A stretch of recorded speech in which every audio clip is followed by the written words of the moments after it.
Hey everyone, Leroy here, and I am in Nyborg, Denmark at our KPC pilot plant. And I'm here with an opportunity to talk today to Mr. Morten Klamer, who's our head of technical at KPC here in Europe. And I want him to take an opportunity to introduce himself a little bit and just talk a little bit about his background and what led him to Koppers Performance Chemicals. Sure. Thank you for the opportunity, Leroy. Sure. I've been with Koppers for a little more than 3 years now. I'm coming from Danish Technological Institute, where I've been working for a couple of decades. Actually, with Koppers as my main key account. So you were well familiar with us before you came. So the transition wasn't that difficult. As background, I'm a microbiologist. Okay. Opposed to many other of my colleagues that say have a chemical background, I have a biological background. So I'm more in favor of the fungi that we're trying to kill. Is that right? Okay, I was going to ask you sort of, how that background separates you in the way you look at things compared to some of your colleagues with that more chemical background. Yeah, I would say that I'm trained to look at the wood and at the fungi and that interaction. Okay. So that's as opposed to chemistry. We always look at the chemistry of things and also how that works into it. Okay. So I have a little different angle on things, and I think that maybe contributing in a different way than what the chemists bring into the table. So you described that a little bit, but maybe take a step further, right? So on a day-to-day basis, how would you describe what you do to the layperson who might not understand all the technical jargon and things like that? Break it down simply for people. Well, first a little background, because the European legislation on chemicals are extremely tough. Yes. Without the competition, the toughest in the world.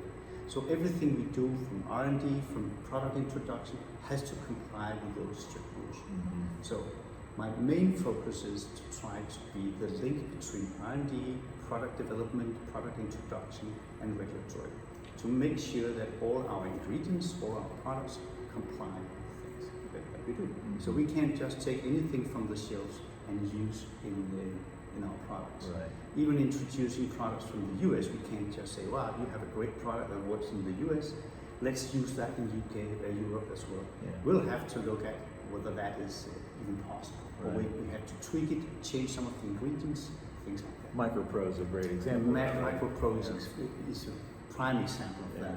So we'll have to start all over some of the product development, because we just can't use the ingredients from the US. Okay, Morten, so I assume people can see we're sitting in these nice wood chairs that are treated with some product, and this happens to be a hobby of yours, woodworking, right? So True. These chairs are chairs that you make? Completely. That's fantastic. And so talk a little bit about this hobby of yours and how you got into it. Well, it's a family tradition. My father and my grandfather always do-it-yourself people. Okay. So I don't have a carpenter education or anything. It's all something I learned from my dad and granddad. So working with wood been in my blood ever since my childhood. And when I have to relax, going out in the shed and try to design and do stuff like this, I think that's a fantastic way for me to relax and get away from daily work problems. Okay, Morten, we get to go to a fun Fast Five round, which asks you some interesting questions that enable people to get a different view of you. So if you're ready to go, I'll go right into it. Okay? Let's go. If you could have an unlimited supply of one thing for the rest of your life, Chocolate. Chocolate. Dark chocolate. Oh, very specific. Okay. Imagine you could teleport anywhere. Where would you go right now? Oh, that would be Northern Australia. Northern Australia? Any reason behind it? Well, we were there for a meeting 2 years ago. Okay. It's just fantastic. I was blown away. Beautiful. Day tree, forest rainforest is fantastic. Yeah. What's one movie or TV show that you never get tired of watching? I'm into those creamy things. So any type of it. There's a couple of Danish TV series on creamy stuff that's gone around Europe. Okay. Some of those I can always take 1 or 2 shows of that. And what piece of advice would you share with your younger self? I would say be more patient with myself and with people. What's the most adventurous thing you've ever done? I think that was 20 years ago, moving to US with my 3 kids. Okay. What They part? was 6 Florida, Florida. 6, 5, and 2 years old. Yeah. And try to get the company, the family to work in those circumstances. And we hadn't really got any knowledge. I had a contact at NASA, and that was where I was employed. So we just went there and stood in Orlando Airport and hoped to meet the guy. Wow. How many years were you over there? A couple, 2 years. Okay. Okay, Morten, this is where you get to turn the tables, and if you have a question for me. Oh, cool. Yes, sure. Yes, I've been thinking of one. Okay. We are now in this process of designing the next 5 years strategy plan. Yeah. But I was thinking, what is the landmark where we are trying to point on a longer scale for, let's say, 10, 15, 20 years? Where do you see the company move, or where should we move? Yeah. Try to move So in the long perspective? it's a great question, and yes, we're working on our 2030 strategy right now.